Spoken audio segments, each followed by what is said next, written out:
Est-ce l'amorce d'une mondialisation du conflit ukrainien? Des militaires nord-coréens ont été cette semaine engagés dans des combats dans la région russe de Koursk, comme l'a affirmé mercredi le renseignement sud-coréen, alors que les États-Unis avaient déjà confirmé l'implication de Pyongyang dans la guerre lancée par la Russie contre l'Ukraine. Bonjour Franck Alexandre. Bonjour Julien. Les chiffres sont invérifiables, mais l'Ukraine estime qu'au moins 10 000 soldats nord-coréens sont déployés, une présence qui interroge les spécialistes quant à l'efficacité et l'objectif réel de cette troupe.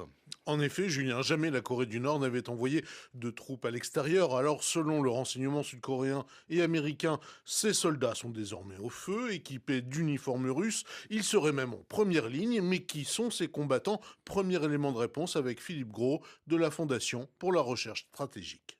C'est pas évident d'avoir une vision définitive. On sait qu'il y a au moins une partie des troupes qui viennent des forces spéciales, du 11e corps, qui relèverait des forces spéciales.